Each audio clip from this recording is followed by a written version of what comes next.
کا تو فتویٰ میں نہیں دے سکتا، یہ مفتیان کرام کا کام ہے۔ فلسطین کی حد تک جو علماء اور مفتیان الازہر ہیں انہوں نے جواز کا فتویٰ دیا ہے کہ چونکہ ان کے پاس اب کوئی راستہ اور کھلا رہا ہی نہیں ہے تو گویا کہ تنگ آمد بجنگ آمد جو ہے اس کے طور پر ان کے لیے یہ راستہ جائز ہے، لیکن میں اس میں کوئی حتمی بات نہیں کہہ سکتا۔ ایک سوال ہے، تاتاریوں کے دور میں جو مسلمان اپنی بدعمالی کے سبب مارے گئے کیا وہ شہید مانے جائیں گے؟ اللہ بہتر جانتا ہے، اسی کے ہاں معاملے ہونے ہیں۔ ہم خام خواہ فتوے لگائیں کہ وہ شہید تھے یا نہیں تھے، ہمارے فتووں کی کیا حیثیت ہے؟ انہی کا دوسرا سوال ہے کہ 1948 میں یہودیوں کی سلطنت یعنی اسرائیل کس ملک کا حصہ تھی؟ یہ فلسطین جو تھا، پیلسٹائن، کہ جو لیگ آف نیشنز ہوتی تھی مرحومہ، اس نے اس کو دے دیا تھا برٹش مینڈیٹ میں کہ برٹش جو ہیں یہ اس کے ذمہ دار اور نگران ہوں گے۔ تو یہ فلسطین ایک ملک تھا، اور اس فلسطین میں پھر برٹشرز ہی نے وہ بالفور ڈکلریشن، جو وزیر خارجہ تھا انگلستان کا بالفور، اسی نے پھر ان کو حق دیا کہ تم یہاں آباد بھی ہو سکتے ہو، جائیداد خرید سکتے ہو۔ ورنہ جب عیسائیوں نے ہینڈ اوور کیا تھا بغیر لڑے بھیڑے حضرت عمر کو یروشلم، اس وقت جو معاہدہ کیا تھا اس میں یہ طے کرا لیا تھا کہ آپ یہاں یہودیوں کو آباد ہونے کی اجازت نہیں دیں گے۔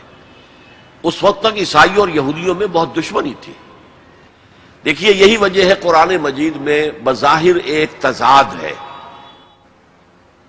ایک جگہ تو یہ فرمایا ہے کہ تم دیکھو گے کہ مسلمانوں کے بدترین دشمن یہودی ہیں اور مشرکین ہیں، اور مسلمانوں کے بہترین دوست عیسائی ہیں۔ ایک دوسری جگہ پر فرمایا کہ اے اہل ایمان یہود اور نصارہ کو اپنا دوست مت بناؤ، بعضهم اولیاء بعض۔ اب اس میں بظاہر تضاد ہے۔ میں نے اسے ریزالو کیا ہے، اور میں نے بعض ہندوستان کے پرچوں میں دیکھا کہ انہوں نے میری رائے کو پسند کیا کہ ایک تھی پوزیشن اس وقت کی، عیسائی اس وقت اسلام کے خلاف اس طرح نہیں کھڑے ہوئے جیسے یہودی کھڑے ہو گئے تھے۔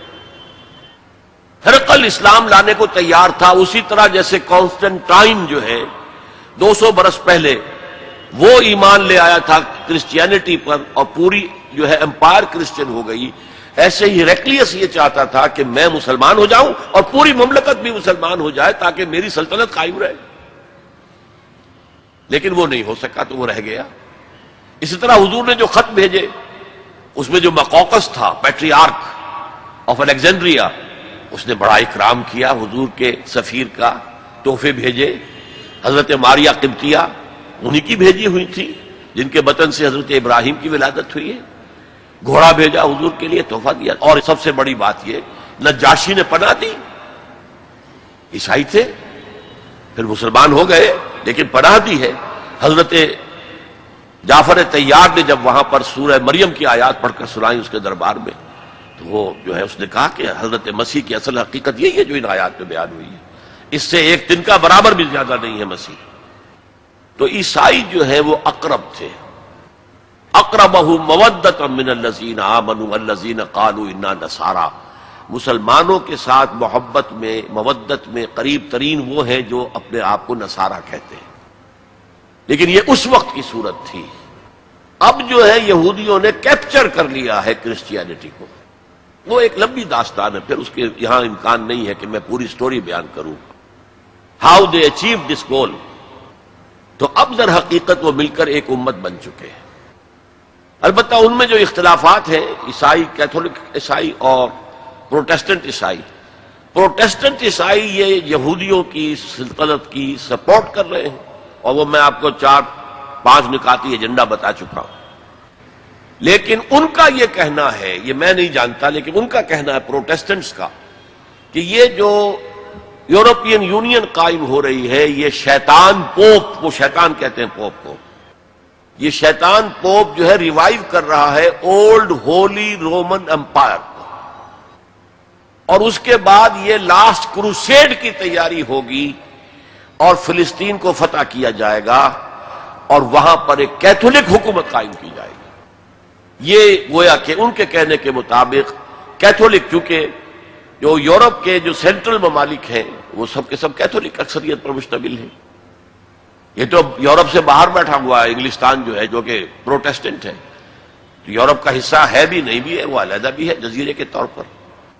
تو پروٹیسٹنٹس جو ہیں وہ بالکل اعلی کار ہے، ویسے عام عیسائی بھی اب ان کو تسلیم کر چکے ہیں۔ جزاک اللہ ڈاکٹر صاحب۔